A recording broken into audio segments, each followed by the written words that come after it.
ናችሁ? ድጋሚ እድል ስላገኘው በፊታችሁ መቆም ስለቻልኩ እግዚአብሔርን አመሰግናለሁ። ደስ ብሎኛል። ሁልጊዜም እዚህ ቸርች እግዚአብሔር መንፈስ መገኘት ደስ ያሰኘኛል። ሁልጊዜ ዛሬም ችበት ጀምሮ እስካሁን ድረስ በመዝሙሩ በቃልም እስካሁን ድረስ የተማርኩትና ያየሁት ነገር እግዚአብሔርን መገኘት የእግዚአብሔር መንፈስ ሁልጊዜም በአንድ መንፈስ መሆኑን ሁልጊዜም በአንድ ልብ እንድንረዳው እንድንማረው የሚፈልገው ነገር እንዳለ ነው ሁሌም የማስተውለውና ሁሌም የምናገረው ነገር ነው። ስለዚህ ዛሬ እግዚአብሔርን ቃል አብረን እናያለን።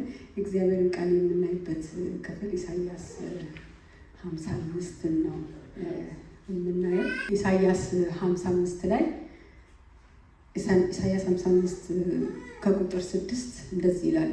አንድ ጥቅስ አነባለሁ። ቁጥር 6 ላይ ይህንን ምዕራፍ ሳነብ ልክ መጽሐፍ ቅዱስ እንደምናጠናው መጽሐፍ ቅዱስ ጥናት ስናጠና መሪ ጥቅስ እንመርጣለን። የምንሸመድደው ጥቅስና የትኛው ጥቅስ ይሁን ቢባል ይህንን ከምዕራፉ ይህ ጥቅስ ቢሆን እመርጣለሁ እና ለዛ ነው ያስቀመጥኩት። እግዚአብሔር በሚገኝበት ጊዜ ፈልጉት፣ ቀርቦም ሳለ ጥሩት ይላል ጥቅሱ። ይህንን እግዚአብሔር በሚገኝበት ጊዜ ፈልጉት፣ ቀርቦም ሳለ ጥሩት የሚለውን ጥቅስ ሳይ መጀመሪያ የመጣልኝ ጥያቄ እግዚአብሔር ቅርብ ያልሆነበት ጊዜ አለ እንዴ? እግዚአብሔር ይርቃል እንዴ ብዬ ራሴን ጠይቄያለሁ። ያው ስንጠይቅ ነው አይደል የምንማረው፣ ስንጠይቅ ነው የምንማረው እና እሱን ጠየቅኩ እና ያንን ጥያቄ ስጠይቅ ምንድን ነው የተማርኩት? እግዚአብሔር አንዳንድ ጊዜ ይርቃል። ለዛ ነው እግዚአብሔር ቀርቦ ሳለ የሚለው። ይሄ የጊዜ ነገር ነው፣ ጊዜ ነው የሚያሳየው። እግዚአብሔር ቀርቦ ያለ ጊዜ ጥሩት ይላል።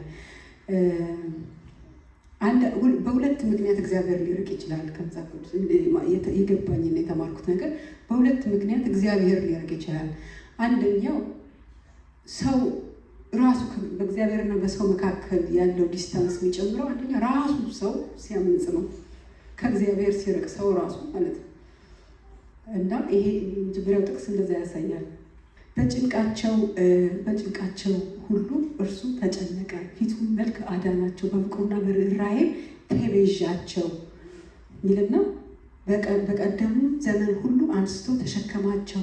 እነርሱ ግን አመፁ፣ ቅዱሱን መንፈስ አስመረሩ። ስለዚህ ተመልሶ ጠላት ሆናቸው፣ እርሱም ተዋጋቸው ይላል። የአንድ ጥቅስ ነው እንጂ በተለያየ አጋጣሚ ሰው ከእግዚአብሔር አምጾ ራሱ ርቆ ለራሳቸው አሳልፎ ሰጣቸው ይላል። ራሳቸው ለማይረባ አእምሮ አሳልፎ ሰጣቸው፣ ባልፈለጉት መጠን ባልተጠጉት መጠን ተዋቸው ይላል። አንድ በዛ ምክንያት እግዚአብሔር ይርቃል። ሁለተኛ ደግሞ እግዚአብሔር የራቀ የሚመስለን እግዚአብሔር ዝም ይላል። ያን ጊዜ የራቀ ይመስለናል፣ ቅርበቱን አናየው፣ ዝም ይላል። በዘመናት መካከል እግዚአብሔር ዝም ያለበት ጊዜ አለ። እየፈለጉት ሰዎች እየጠሩት ድምፁን ያልሰሙበት ጊዜ ማለት ነው። ጸጥ እግዚአብሔር። ይሄ አንዱ አጋጣሚ ነው። አቤቱ እስከ መቼ ፈጽመህ ትረሳኛለህ? ይሄ የዳዊት መዝሙር ነው። ወይዘወይ ነው መዝሙር። ዳዊት ማለት እግዚአብሔር እንደ ልቤ ያለው ሰው ነው አይደል? ዳዊት ማለት ንጉሥ ነው፣ ሁሉ የሞላለት ሁሉ ባለስልጣን ነው ምናምን። በሰው አይን ስታዩት እግዚአብሔር ከዳዊት ሚርቅ አይመስልም። ወይም ዳዊት እንዲህ አይነት ስሜት ተሰምቶት የሚያውቅ አይመስልም፣ እንዲሁ ላዩ ሲታይ ማለት ነው። ግን ራሱ ዳዊት እንዲህ ብሏል፣ አቤቱ እስከ መቼ ፈጽመህ ትረሳኛለህ? እስከ መቼስ ፊትህን ከኔ ትሰውራለህ? እስከ መቼ ድረስ ነው ከኔ ፊትህን የምትሰውርልኝ? ልብ ያለው ዳዊት ማለት ነው። እንግዲህ ምንድን ነው በቃ እስከ መቼስ ከነፍሴ ጋር እከራከራለሁ? ነፍሱን ለማሳመን አለ እግዚአብሔር አለ። ነፍሴ ዝም በይ እስቲ፣ እግዚአብሔር አለ። ከራሱ ጋር እየተከራከረ ማለት እስከ መቼስ እንዲከራከራለሁ? እስከ መቼ ነው ማትመልስልኝ? እስከ መቼ ነው ይላል። እስከ መቼስ ጠላቴ በኔ ላይ ይጓደዳል፣ በኔ ላይ እንደዚህ አይነት ጊዜ ደግሞ አለ። እግዚአብሔር ሩቅ የሚመስልበት፣ እግዚአብሔር የረሳ የሚመስልበት፣ እግዚአብሔር ዝም የሚል ያለ የሚመስልበት በህይወት ዘመኑ አጋጥሟችሁ ያውቃል? እግዚአብሔር ከኔ ጋር ነው እንዴ? እግዚአብሔር አለ እንዴ ያላችሁበት ጊዜ? እንደዚህ አይነት ጊዜ አለ። በእንደዚህ ሁለት አይነት ጊዜዎች እግዚአብሔር የመጀመሪያው ላይ ሰው እንደዚህ ራሱ አምጾ ከእግዚአብሔር ሲሸሽ፣ እግዚአብሔር ልብ ብሎ ሲሸሽ ሊመለስ ይችላል። እድላለሁ እንደዛ መሆኑ አይደል?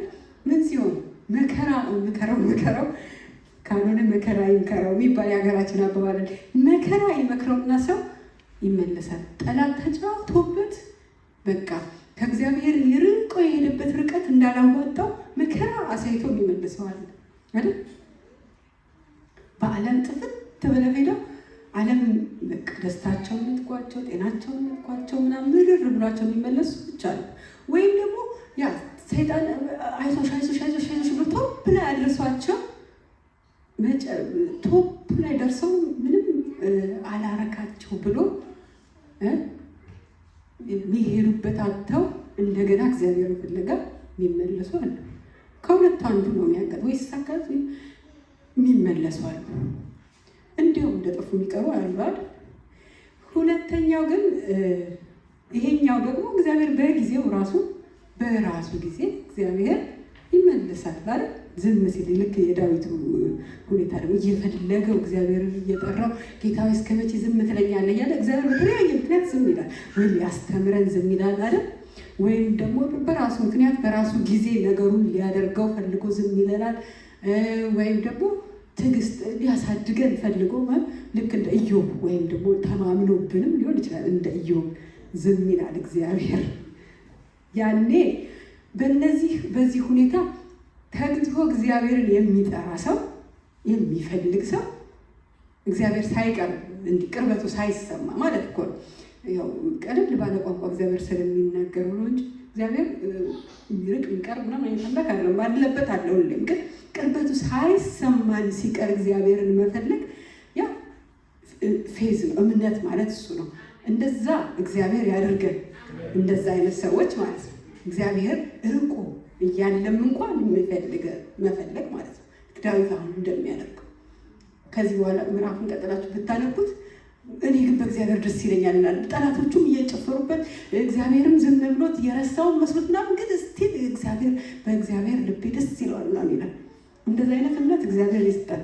ሳይሰማንም ሁኔታው እግዚአብሔር ቅርብ እንደሆነ ሳይነግረንም እግዚአብሔርን ማመን፣ በእግዚአብሔር ደስ መሰኘት፣ በምንም ሳይሆን በእግዚአብሔር ደስ እግዚአብሔር ስለመለሰልን ሳይሆን እግዚአብሔር ስለሆነ ብቻ ደስ መሰኘት፣ እግዚአብሔር ስለሆነና እሱን ማወቅ ስለሆነልን ብቻ ደስ መሰኘት። ይሄ ትልቅ ከፍታ ነው፣ መረዳት ነው። እግዚአብሔር ስለመለሰልን፣ ስላጽናናን፣ ስላባበለን፣ ስላደረገን ምናምን ሳይሆን እውነት እግዚአብሔርን የሚባል አምላክ ስላለን የእሱ ፍጡር ስለሆነ ብቻ እርሱን ስላወቀን እርሱ ስለገባን ብቻ መደሰት፣ ይሄ መታደል ነው። የዛሬው ምዕራፍ ግን ኢሳያስ 55 ግን ስለሱ አይደለም። ቀርቦ ራሱ እየለመናቸው ነው። ኢሳያስ 55 ርቆ አይደል፣ ቀርቦ እየለመናቸው ነው። እግዚአብሔር ቀርቦ ሳለ ጥሩት፣ በሚገኝም ጊዜ ፈልጉት የሚላቸው ማለት ነው። እና ኢሳያስ 55 ስናነበው የእግዚአብሔር የፍቅር መግለጫ ነው። ይሄ በዓለማዊ በምድራዊ ቋንቋ ግን እግዚአብሔር ዘላለማዊ እቅዱን ዘላለማዊ ሀሳቡን የገለጠበት ምዕራፍ ነው እዛ ምዕራፍ ላይ እና ሀሳቡን በአምስት ከፍያይቸዋለሁ። ምዕራፉን መጽሐፍ ቅዱስ እንደሚያጠና ሰው ነው አብረን የምናየው እና የመጀመሪያ ሀሳብ የእግዚአብሔር ጥሪ ነው። የእግዚአብሔር ግብዣ ሰዎችን እግዚአብሔር ይጠራል። እዛ ቀጥሎ ያለው ክፍል ደግሞ እነማንን ነው የጠራቸው፣ ምን አይነት ሰዎችን እንደጠራ ያሳያል። የሚጠራው እነማንን እንደሆነ ማለት ነው እና የሚጠራቸው ለምን እንደሆነ ደግሞ ተስፋውን የጥሪውን ተስፋም ደግሞ ይናገራል ክፍሉ ማለት ነው። ከዛ ደግሞ እግዚአብሔር ራሱ ማን ነው የሚጠራቸው ማን ነው የሚለውንም ይናገራል። ማንም አይደለም እየጠራቸው ያለው የሚጠራቸው ማን ነው የሚለውን ይናገራል። እና እሺ ለጥሪ ውስጥ የሰው ኃላፊነት ምንድን ነው፣ ምላሹ ምንድን ነው መሆን ያለበት የሚለውን ይህን ሀሳብ ያስቀምጣል። ምዕራፉ በጣም ቆንጆ ምዕራፍ ነው። በጣም ጥቅልል ያለ ሀሳብ ያለው ምዕራፍ ማለት ነው። ሳጠናው ደስ እያለኝ ነበረ ያጠናሁት። እና የመጀመሪያው ክፍል እንዳልኳችሁ የእግዚአብሔር ግብዣ የእግዚአብሔር ጥሪ ነው። እና መጀመሪያው ቁጥር 1 እና 2 ላይ ነው ያለ እና ምን ይላል? እናንተ የተጠማችሁ ሁሉ ወደ ውሃ ኑ፣ ገንዘብ የሌላችሁ ኑና ግዙ፣ ብሉም ኑ፣ ያለ ገንዘብም ያለ ዋጋም ያለ ወይን ጠጅና ያለ ወተት ኑ ግዙ ኑ ይላል ጥሪው። እናንተ የተጠማችሁ ሁላችሁ ተጠማችሁ። ባይዘው ይሄ እንግዲህ ቅድም እንዳልኳችሁ ይሄ ሰማያዊውን ወይም ዘላለማዊ እቅዱን እግዚአብሔር በሰው ቋንቋ ነው የገለጸው። የተጠማችሁ ወደ ውሃ ኑ ይልና ገንዘብ የሌላችሁ ኑና ግዙ ይላል። ያለ ገንዘብ ኑና ግዙ። ሰው በነፃ ነው የሚጠራው፣ እንዲያው ነው የሚጠራው። እናንተ የተጠማችሁ የተራባችሁ ሰዎች እንዲያው ኑና የምትፈልጉትን የጠማችሁን ነገር ኑና ውሰዱ። ተጠምታችኋል አይደል? የተጠማችሁት ምንድን ነው? ተጠምታችሁ ታውቃላችሁ? ብዙ ነገር ተጠምተን እናውቃለን አይደል? ማለት ውሃ ብቻ አይደለም የሚጠማው። ልክ እንደዛች ሳምራዊት ሴት መጣችና ውሃ ጠጭኝ እስኪ እኔ የምሰጥሽ ውሃ ምናምን አላት። ስለ ውሃ ነው ያወራት መጀመሪያ ላይ አይደል? ስለ ውሃ ስለመጠማት ምናምን በውሃ ቋንቋ ነው ያወራት። ግን እያወራት ያለው ዘላለማዊ ነገር ነው፣ ሌላ የጠማትን ነገር ነው። 5 ወንድ እየቀያየረች እያገባች እየፈለገችው የተጠማችው ነገር ከ5ቱም ወንድ ያላገኘችውን ነገር ነው የሚነግራት። ጥማቷን መንከራተቷን ያሳያለች ተጠማች ሴት ማለት ነው። እና እኔ አረካሻለሁ ምናምን አለ። እኔን ነው የተጠማሽው፣ አላወቅሽም እንጂ አልገባሽም እንጂ የተጠማሽው እኔን ነው፣ ሌላ ቦታ እየፈለግሽው ነው እንጂ የተጠማሽው እኔን ነው። እና ከዚህ መሀል የተጠማ አለ። ምንድን ነው የተጠማችሁት?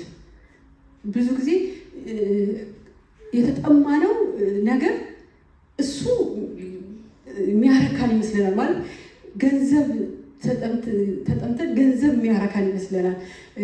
ወይም ደግሞ እውቀት ተጠምተን እውቀት የሚያረካን ይመስለናል። የሆነ አይደለም። የሰው ልጅ የሚጠማው ሁልጊዜ ነፍሱ የሚቃጥተው ነገር አንድ ነገር ነው፣ እግዚአብሔርን ነው፣ ፍቅርን ነው የሚቃጥተው። ገንዘብ አግኝታችሁ ፍቅር ነው ማግኘት የምትፈልጉት በዛ ገንዘብ፣ ወይም እውቀት አግኝታችሁ በዛ ገንዘብ ፍቅርን ማግኘት መከበር ማግኘት ነው የምትፈልጉት በዛ ገንዘብ፣ በዛ ክብር፣ በእውቀቱ። ወይም ብቻ ዞረን ሄደን ተቀባይነትን፣ ፍቅርን፣ የኔ መባልን ምናምን ነው የምንፈልግ ውስጣችን የሚቀጥተው። ያ ደግሞ እግዚአብሔር ያሰበልን ከእግዚአብሔር ጋር ባለን ሪሌሽንሽፕ ከእግዚአብሔር በሆነ ፍቅር ከሰዎች ጋር በሚኖረን ህብረት ከእግዚአብሔር የምናገኘው ነገር ነው እኮ። ያንን ነው የምንጠማው። እና እናንተ የተጠማችሁ ሁሉ ኑ ይላል። ምንድን ነው የተጠማችሁት? አሁን እስቲ ምንድን ነው እየራባችሁ ያለው? ምንድን ነው ነፍሳችሁ እየቃተተው ያለው? ኑና ውሰዱ ከኔ እንዲያው ነው የሚለው። ገንዘብ የላችሁ። አንዳንዴ ለምንጠማው ለምንዋጓው ነገር እጃችን ላይ የለም። ያንን መግዣ የሚሆን ያንን አችን የሚያደርግ ያንን እንዲያው ኑ ነው የሚላቸው እነዚህ ሰዎች ማለት ነው። እግዚአብሔር ሲጣራ ይሄ ክፍል ላይ ብቻ በመጽሐፍ ቅዱስ ላይ በተለያዩ ስፍራዎች ይጣራል አይደል? እንደዚሁ ይጋብዛል። እነሆ በደጅ ቆሜ አንኳኳለሁ፣ ማንም ድምፄን ቢሰማ ደጁን ቢከፍትልኝ እገባለሁ። ይሄ እግዚአብሔር ጥሪ ነው። እባካችሁ ክፈቱልኝ ይላል። ልክ እንደዛች እንደ ምሳሌ እንትን ላይ እንዳለችው ምሳሌ ላይ ነው አይደል? ያንኳኳ ውዴ በደጅ ሆኖ ያንኳኳ። ከዛ ሲያንኳኳ ውሽ ግን ደከመኝ፣ በቃ እንዴት ብዬ ከአልጋ ልነሳ፣ እንዴት አትሆኑ። እንደዛ ትወደዋለች እኮ ትፈልገዋለች እኮ ትሰንፋለች፣ በቃ ለመክፈት ማለት ነው። ግን እሱ እንደዛ ይጣራል፣ ያንኳኳል። ቀርቦ ሳለ ማለት ያ ነው፣ እያንኳኳ እያለ እየተጣራ እያለ ማለት ነው። ስለዚህ እግዚአብሔር ይህን ነው የመጀመሪያው እዚህ ክፍል ላይ የምናየው እግዚአብሔርን ጥሪ ነው። ልክ ወይም ደግሞ እነዚህ ሰዎች እንዴት አይነት ሰዎች ናቸው? የሰርግ ግብዣ ትዝ ይላቸዋል። ኢየሱስ ክርስቶስ የጠራው የሰርግ ግብዣ ምሳሌ የተናገረው አንድ ሰውዬ መጀመሪያ ሰዎች ጠራና አልተቀበሉትም ግብዣውን፣ ችላ የተለያየ ሰበብ ምናምን አበዙና ከዛ በኋላ ማንንም ጠራ፣ የተራበውን ሁሉ ማለት ነው፣ መብላት የሚፈልገውን ሁሉ በቃ ድሃውን ሁሉ ያለምንም ክራይቴሪያ ያለምንም እንደዛ ነው የተጠራ ነው። እግዚአብሔር አሁን ዛሬ የሚጠራው እንደዛ ነው። ኑ ብሉ፣ ኑ ጥገቡ፣ ያለ ገንዘብ ያለ ዋጋ። የምትፈልጉት ነገር እኔ ጋር አለ፣ የተጠማችሁት ነገር እኔ ጋር አለ፣ የናፈቃችሁ ነገር እኔ ጋር አለ፣ የፈለጋችሁት ነገር እኔ ጋር አለ። አልመሰላችሁ እንጂ አለ ነው የሚለው እግዚአብሔር ማለት ነው። እና እንደዚህ ብሎ የሚጠራቸው ሰዎች ምን አይነት ሰዎች ናቸው? ከፍተኛ ቀጣይ ስቴፕ ስናየው ማለት ነው ምን አይነት ሰዎች ናቸው ግን እንደዚህ ብሎ የሚጠራቸው? እነዚህ ሰዎች የተጠሙ ናቸው። ኦብቪየስሊ የሆነ ነገር ጎሎባቸው በጣም አሁን እንዳልኳቸው የሚቃትቱት ነገር አለ። ልባቸው አልረካም፣ በቃ አልረካም እነዚህ ሰዎች። እና ደግሞ የላቸውም ለሚፈልጉት ነገር፣ ለሚቃትቱት ለተጠሙት ነገር ማግኛ የሚሆን ነገር የላቸውም። ምንድን ነው የተጠማችሁት? እዚህ አሁን ስታስቡት ያ የናፈቃችሁ ነገር የምታገኙበት የላችሁም። እውቀቱ የላችሁም፣ አቅሙ የላችሁም፣ ኮኔክሽኑ የላችሁም፣ ምናምን የላችሁም። የምታልሙትን የምታስቡትን ነገር የላቸውም። እነዚህ ሰዎች ገንዘብ የላቸውም፣ የፈለጉትን ነገር የሚወስዱበት ሰዎች። ከዛ ምን ይላል ቀጣዩን ክፍል ስናነበው? ገንዘብ የሌላችሁ ኑ ግዙ ብሉ፣ ገንዘብና እንጀራ ገንዘብ ከማችሁ ዋጋ ለማያጥግብ ነገር ለምን ትመዝናላችሁ ይላቸዋል። እነዚህ ሰዎች የሚደክሙ ሰዎች ናቸው። ባይዘው ሰነፎቹም አይደሉም፣ እየደከሙ ነው፣ እየለፉ ነው። ግን ለምን? ለማያጠግብ ነገር። የድካማቸውን አላረካቸውም። ደክመው የሚያገኙት ነገር አላጠገባቸውም። እርካታ የለም ውስጣቸው። ወይም ደግሞ የሚደክሙትን ያህል እያገኙ አይደለም፣ ድካማቸው በከንቱ እየፈሰሰ ነው። ወይም ደግሞ ደክመው ያገኙትም ነገር ደግሞ የማያጠግብ ነገር ነው። አላረካቸውም መስሏቸው ነው። በፊትም እሱ የሚያረካ ነገር መስሏቸው ነው የደከሙት። እሱ የሚያረካ ነገር አይደለም፣ እሱ የሚያረካ ነገር አይደለም እያላቸው ነው። አሁን የምትደክሙበት ነገር፣ የምትለፉበት ነገር በከንቱ ነው። እሱ አይደለም የእርካታ ምንጭ፣ እሱ አይደለም ዴስቲኔሽናችሁ፣ እሱ አይደለም ድሪም አችሁ ልታረጉት የምትፈልጉት ድሪም እሱ አይደለም መስሏችሁ ነው እንጂ። እና በከንቱ አትድከሙ፣ ድካማችሁን ጉልበታችሁን ለማያረካ ነገር አታፍስሱት ይላል። ሌላው ደግሞ ምን አይነት ባህሪ ያላቸው እነዚህ? ወረድ ብሎ ምን ይላቸዋል? ክፉ ሰው ሀሳቡን ይተው ይላቸዋል። ክፉ ናቸው ደግሞ ጻድቃንም አይደሉም። ሲደክሙ ሲለፉ ክፋትም አለባቸው። ኃጢአተኞች ናቸው። የሌላውን በጎ እየተመኙ አይደለም የሚደክሙት። ተመልከት፣ የሌላውን በጎ እየተመኙ አይደለም፣ ከሌላውን ነጥቀው ቢሆን ነው መርካት የሚፈልጉት። ክፉ ናቸው። ግን እግዚአብሔር እየጠራቸው ነው። አያችሁ፣ እንዲህም ሆነው እየጠራቸው ነው። ሀሳባችሁ ከሀሳቤ ጋር አንድ አይደለም። በራሳቸው መንገድ፣ በራሳቸው ፈቃድ፣ በራሳቸው አካሄድ ነው የሚሄዱት። እነዚህ ሰዎች በእግዚአብሔር ሀሳብ አይደሉም። ሀሳባችሁ ከሀሳብ፣ መንገዳችሁ ከመንገዴ ምንም አይገናኝም ይላቸዋል። ክፉ ሰው መንገዱን፣ በደለኛም ሀሳቡን ይተው ካለ በኋላ ሀሳቤ እንደ ሀሳባችሁ፣ መንገዳችሁን እንደ መንገዴ አይደለምና ይላቸዋል። ቁጥር 8 ላይ ማለት ነው። ሌላስ እንደዛ ርቀቱ የተለያዩበትን ርቀት ሲያወራ ሰማይ ከምድር ከፍ እንደሚል ሀሳባችሁ ከሀሳቤ የራቀ ነው። ግን እስቲል ይፈልጋቸዋል። እነዚህ ሰዎች እስቲል ይጠራቸዋል። ልክ እንደ ቅድሟ እንዳልኳችሁ የሳምራዊቷ ሴት ተጠምተሻል፣ እርቦሻል፣ ነይ አላት። ግን አካሄዷን ካያችሁ ከሱ አካሄድ ምንም አይገናኝም። 5 ሰው ወንድ እየቀያየረች ነው ምናምን፣ ዝሙተኛ ናት ምናምን፣ በቃ ሲያናግራትም እየሰማቸው አይደለም አይደል? ከሀሳቡ ጋር ምንም የሚሄድ ሴት አይደለችም። ኃጢአተኛ ናት፣ የተጠላች ናት፣ የተገለለች ናት ምናምን። በቃ ግን ምን ታሳዝናለች? ምንድን ናት? ልቧ የተሰበረባት ሴት ናት፣ የተጠማች ሴት ናት። በቃ እሱን ታውቃለች። ለዛ ነው የራራላት። እናንተ የምታዝኑ ብፁዓን ናችሁ የሚለው ማለት ነው። የምታዝን ናት፣ ልቧ የተሰበረች ሴት ናት። ስለዚህ እግዚአብሔር ለዛ ነው የሚጠራት። ልቧ ስትሰብ ጻድቅ ስለሆነች አይደለም፣ ከሌላው የተሻለ ነገር ስለታየባት አይደለም፣ ወይም ምናምን አይደለም የጠራት። ልቧ ስላሳዘነችው ነው፣ ስለራራላት ነው። በጣም ሮሮ ስለራራልን ነው እግዚአብሔር የሚጠራን። ምንም ስለሆንን አይደለም። ድምፁን ሰምተን ከሆነ ኑ የሚለውን የተግሳጹን የጥሪውን ሰምተን ከሆነ ምንም ስለሆንን አይደለም። ከራሳችን ጋር እናይዘው። እኔ እኮ አንበል። ድምፁን ሰምተን ከሆነ እኔ እኮ እንዲህ ስለሆንኩ ነው አንበል። ወይም ደግሞ ድምፁን ስንሰማ እኔንማ አይደለም ይሄ ድምፅማ ለእኔ አይደለም፣ አይ ተሳስቶ ነው እኔን አይጠራኝም እግዚአብሔር አንበል። አያችሁ፣ ሁለት ጎን አለው። ስንጠራ ጥሪውን ስናምን እኔ እኮ አንበል፣ እኔ እኮ እግዚአብሔር ይፈልገኝ እኮ እንዲህ ስለሆንኩ የጠራኝ አንበል። የተጠራንበት መጠራት እንዲያው ነው፣ እንዲያው ነው። ከርህራሄው ከፍቅሩ ከምሕረቱ የተነሳ ነው። ይሄንን ነው የተማርኩት እዚህ ክፍል ላይ። የጠራቸው እንዲያው ነው። ሁለተኛ ደግሞ ያ እንዳልኳችሁ አይገባኝም አንበል። ድሮም ተገብቶን አይደለም የተጠራ ነው። እኔ እኮ እንዲህ ነኝ፣ እኔ እኮ ማረባ፣ ይሄ ጥሪ ለዚህ ጥሪ ምላሽ መስጠት አልችልም። እግዚአብሔር እየጠራኝ ነው፣ እየሰማሁት ነው። አዎ ተመለሽ እያለኝ ነው። ግን እንዴት ብዬ እኔ መመለስ ይሆንልኛል አንበል። እነዚህ ሰዎች ከጠራኛልም ጠራል። እነዚህ ሰዎች ምንም አይቶባቸዋል፣ ራርቶላቸው ብቻ ነው ኑ እባካችሁ የሚላቸው ማለት ነው። ስለዚህ እንዳልኳቸው የጠራቸው ሰዎች ሁኔታ ይሄንን ነው የሚመስለው።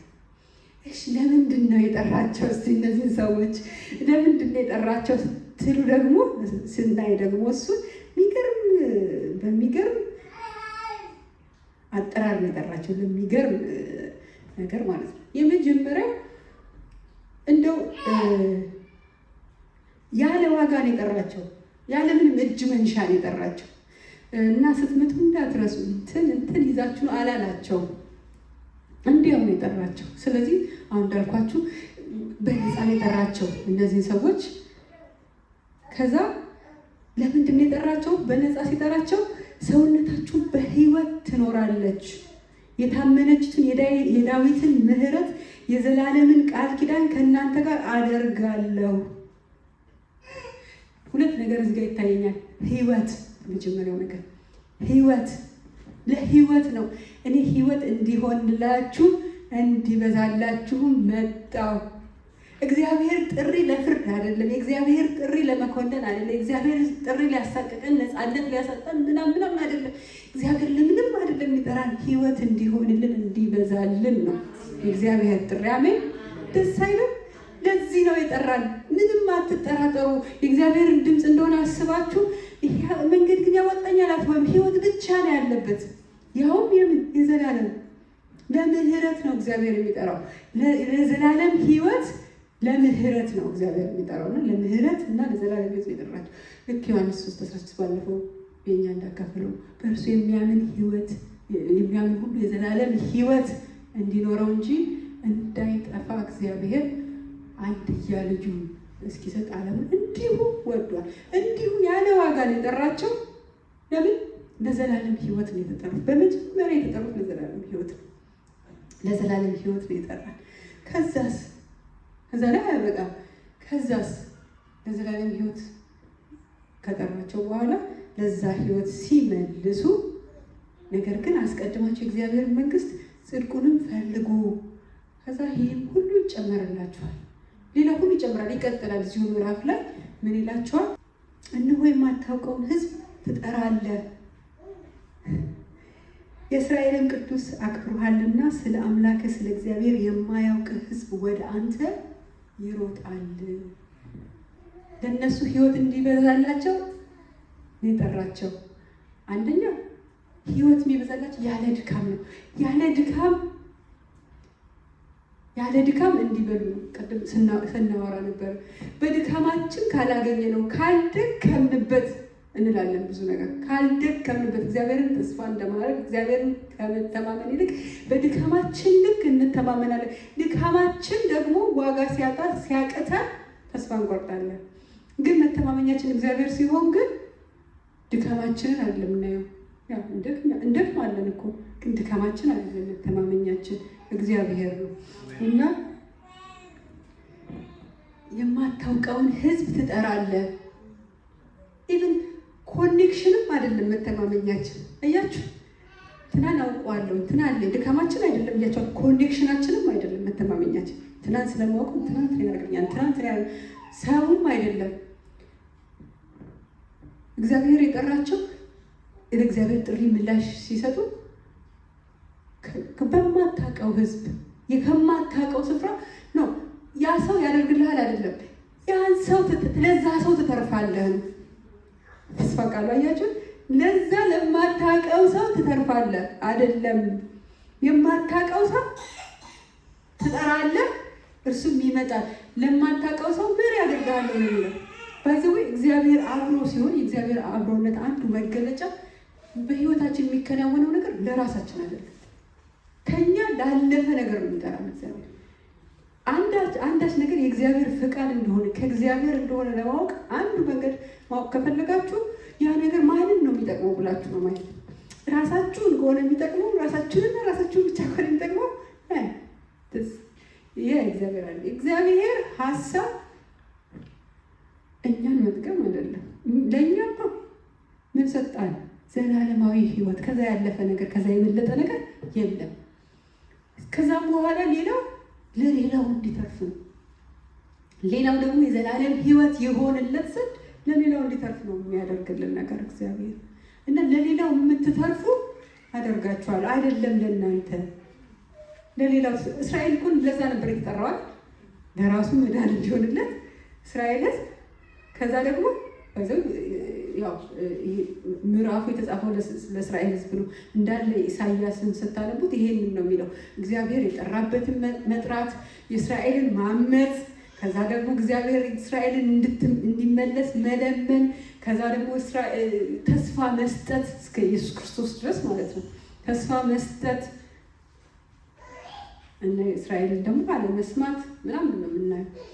እና እስራኤልን እኮ ያቸው እንደዚህ ነው፣ ለሌላው ሁሉ የሚተርፍ ህዝብ ይሆን ዘንድ ነው። ከዛ ሌላስ ምንድን ነው የገባላቸው? ደስታ። እናንተም በደስታ ትወጣላችሁ፣ በሰላምም ትሸኛላችሁ። የእግዚአብሔር ፍቃድ፣ የእግዚአብሔር መገኘት፣ የእግዚአብሔር አብሮ መሆን ምልክት ደስታና ሰላም ነው። ደስ ይላችኋል። በምንም አይደለም በጌታ ደስ የሚላችሁ፣ ሰላም ውስጣችሁ ይሆናል። በምንም አይደለም በመገኘቱ ነው ሰላም። ሁኔታው ሰላም ስለሆነ አይደለም። ደስታና ሰላም ይሆንላችኋል ይላችኋል። ከዛ ምን ይላል? ተራሮችና ኮረብቶች በፊታችሁ እልልታ ያደርጋሉ፣ የሜዳም ዛፎች ሁሉ ያጨበጭባሉ ይላል። አየሽ፣ ይሄ አይደለም ለነሱ አይደለም ከነሱ አልፎ ባይዘው እናንተ ዝም ብትሉ ድንጋዮችም እልል ይሉ ነበር ይላል ኢየሱስ ክርስቶስ። ይሄ ምሳሌ ነው። ምን የሚልበት ነው? በቃ በዙሪያችሁ ያለው ሁሉ ነው ሪስፖንድ የሚያደርገው ነው። በዙሪያችሁ ያለው ሁሉ ነው በደስታ የሚሞላው። ከእግዚአብሔር ጋር ስትሆኑ ለዚህ ጥሪ ምላሽ ስትሰጡ አይደለም እናንተ በዙሪያችሁ ያለው ሁሉ ነው ደስ የሚለው በእናንተ ደስታ ምክንያት። ከምን የተነሳ ነው የሚለው? ስለ አምላክ ስለ እግዚአብሔር ነው የሚለው። ስለምንም ማለት ስለ እውቀትህ አይደለም፣ ስለ ትህትና አይደለም፣ ስለምናም ከእግዚአብሔር ከአምላክ የተነሳ በዛ ነው በዙሪያ ያለ ሁሉ ይባረካል። ኢየሱስ ክርስቶስ እንደዛ ነው የነበረው። ራሱን አይደለም አገልግሎ ያለፈው፣ በዙሪያው ግን ያለ ሁሉ ተገለገሉት። ከዛ በኋላ ሐዋርያቶቹ ደግሞ የእሱን ምሳሌ ሲነግሩ ለራሳቸው አይደለም የኖሩት፣ በዙሪያቸው ያሉትን ሁሉ ግን አገልግለው ነው ያለፉት። ስለዚህ የእኛም እንትን እሱ ነው የሚሆነው። ተስፋው እሱ ነው። ራሳችሁን ሰርት አድርጋላችሁ ለሌላ ትተርፋላችሁ። ከዛ ሰዓት ዘኢንድ ምንድን ነው የሚለው? አጠቃላይ በመጨረሻው ተስፋው ምንድን ነው የሚለው? በእሾህም ፋንታ ጥድ፣ ኩርንችትም ፋንታ ባርሰነት ይበቅላል እና በረከት ይሆናል ማለት ነው። ይሄ ማለት በረከት ይሆናል። ይሄ ጭንገፋ ያበቃል፣ በረከት ይሆናል፣ ሰላም ይሆናል ይልና ለእግዚአብሔርም መታሰቢያ ለዘላለም የማይጠፋ ምልክት ይሆናል። ይህ ሁሉ እንደው ዘዴ ለእግዚአብሔር መታሰቢያ ይሆን ዘንድ ነው። ለእግዚአብሔር ክብር ነው። አሜን። ለእግዚአብሔር ክብር እንሆናለን። ለዚህ ነው የሚጠራቸው፣ ለእግዚአብሔር ክብር መገለጫ የሆኑ ዘንድ፣ መታሰቢያ የሆኑ ዘንድ፣ እግዚአብሔር በእነርሱ ይታይ ዘንድ፣ እግዚአብሔር በእነርሱ ይከብር ዘንድ ነው የሚጠራቸው። ተስፋው ይሄ ነው። ከራሳቸው አልፈው ለሌላው የሚተርፉ፣ ለሌላው ከመትረፋቸው የተነሳ ደግሞ እግዚአብሔር በእነሱ የሚከብር። ይሄም ከምን የተነሳ ነው?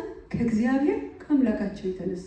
ስለዚህ ኑ በቃ ወደ እኔ ኑ፣ እኔን ተስፋ አድርጉ፣ በእኔ ተማመኑ፣ እኔን ተደገፉ፣ አቤት በሉ ለጥሬ።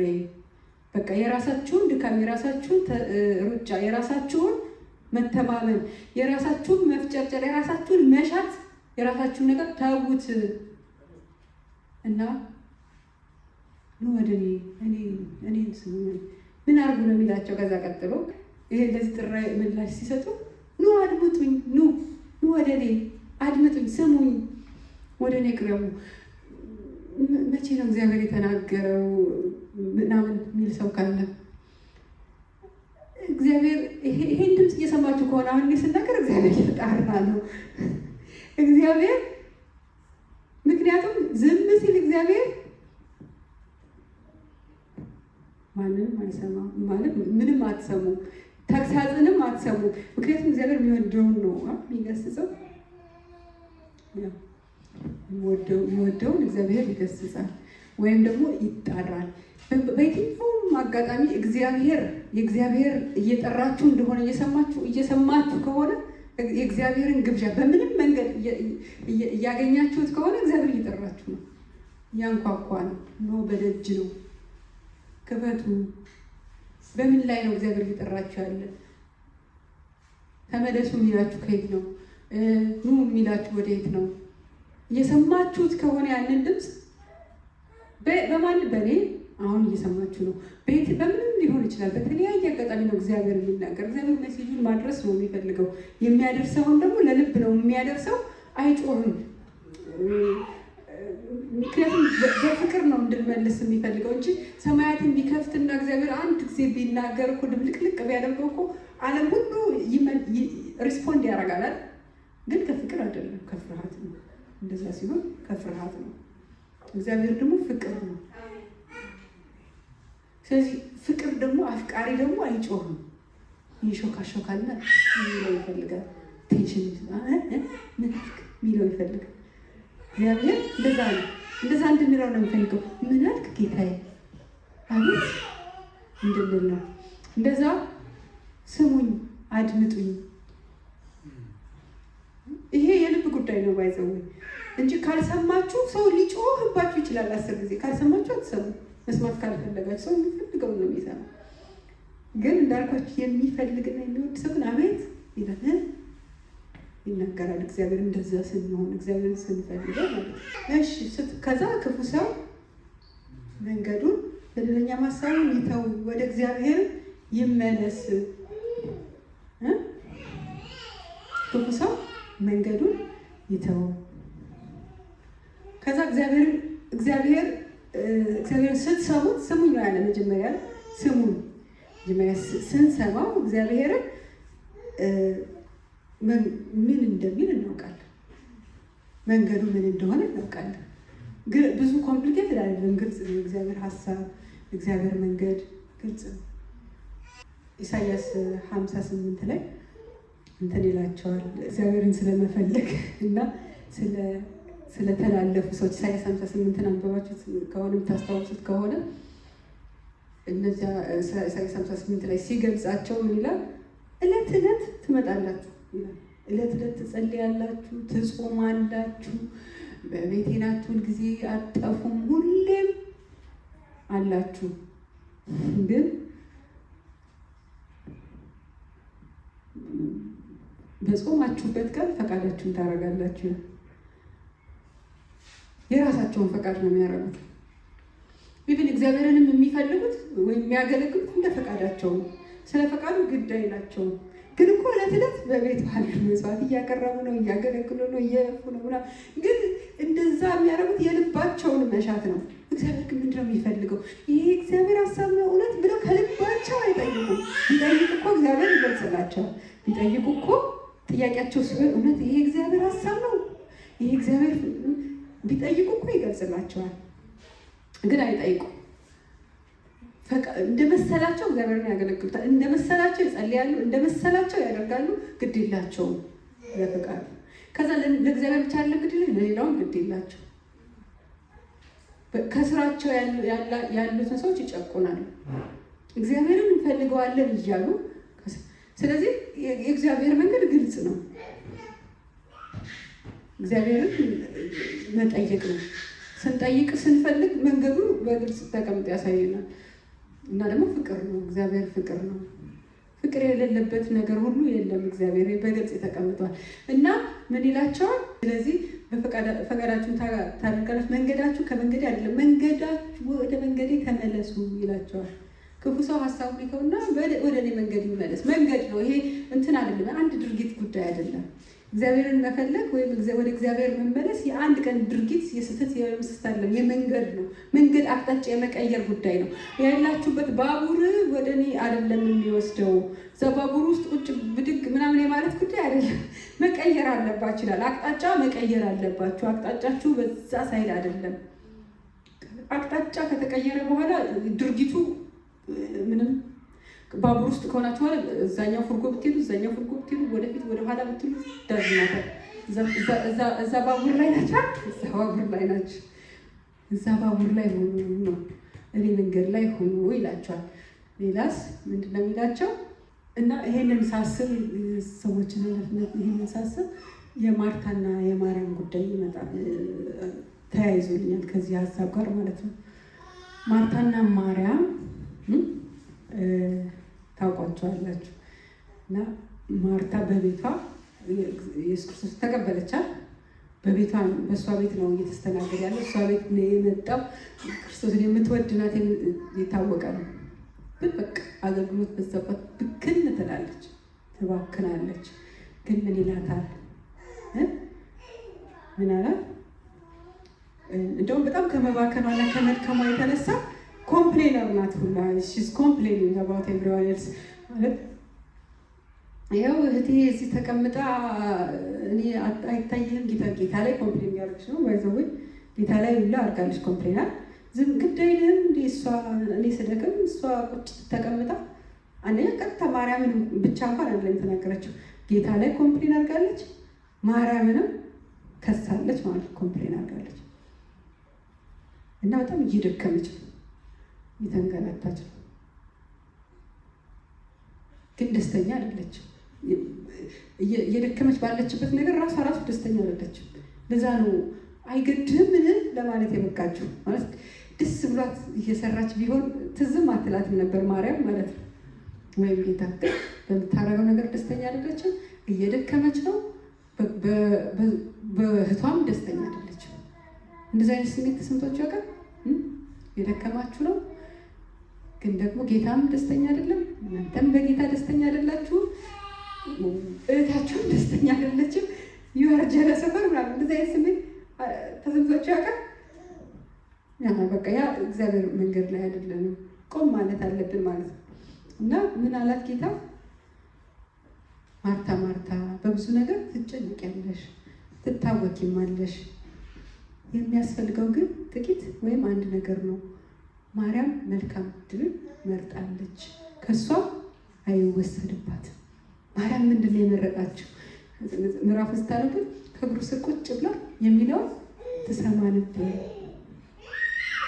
ምንም አይደለም የፈለገችው፣ እሱን ነው የፈለገችው። ከእግሩ ስር ስለተቀመጠች የሚፈልገውንም ታውቃለች። ውሃ ቢፈልግ ማርያም ውሃ ትሰጪኝ ይላት ነበረ አይላት? ከእግሩ ስር ናታ ይላታል፣ ቢፈልግ ቢያስፈልገው ማለት ነው። ማርታ ኢየሱስ ያስፈልገዋል ብላ ያሰበችውን ሁሉ ለማድረግ እየደከመች ነው። ማርያም ግን ከእግሩ ስር አለች፣ የሚያስፈልገውን ይነግራታል። ከእግሩ ስር ስላለች ማለት ነው። ስለዚህ መድከም አያስፈልግም፣ ብድግ ብላ ውሃ ታመጣለች አይደል? ግን ከእግሩ ስር አለች፣ እሱ ያውቃል ብላለች። እሱን ነው የምሰማው፣ እሱን ነው የምፈልገው። ውስጤ የምትፈልገው እሱን ነው። ስለሌላው ግድ አለ። ሰው ምን ይለኛል አለችም ማርታ እኮ ሰው ምን ይለኝ ብላ የምትንገላታው። ሰው ምን ይለኝ ብላል። ሰው ምን ይለኝ አላለችም። እሱ ምን ይላል? እሱ ምን ይሆን? ስለዚህ አሁን ዛሬ ይህንን ነው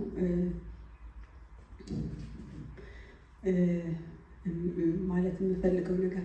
የሚያስፈልገው ብዙ ነገር አይደለም፣ ጥቂት ነገር ነው። አንድ ነገር ነው። እሱም ምንድን ነው? እግዚአብሔር ቀርቦ ሳለ ጥሩት፣ በሚገኝበትም ጊዜ ፈልጉት። እግዚአብሔርን መፈለግ የልብ ጉዳይ ነው። ከእግዚአብሔር ዘንድ ሁሉ አለ። ከእግዚአብሔር ዘንድ የጥያቄ ሁሉ መልስ አለ። ከእግዚአብሔር ዘንድ እረፍት አለ። ከእግዚአብሔር ዘንድ ሰላም አለ። ከእግዚአብሔር ዘንድ በረከት አለ። ከእግዚአብሔር ዘንድ ሁሉ አለ። የሚጠበቅባት አንድ ነገር ነው፣ መፈለግ ነው። ከልብ የልብ መፈለግ፣ እግዚአብሔርን መፈለግ፣ በመንገዱ መሄድ መሻት፣ እግዚአብሔርን መፈለግ፣ ድምፁን መስማት፣ ማዳመጥ፣ መታዘዝ። የራሳችን መንገድ ከምንለው ቆም ብለን የእሱን መንገድ የእሱን አቅጣጫ ለመያዝ መፈለግ። ይህንን ዛሬ እግዚአብሔር የሚለን ማለት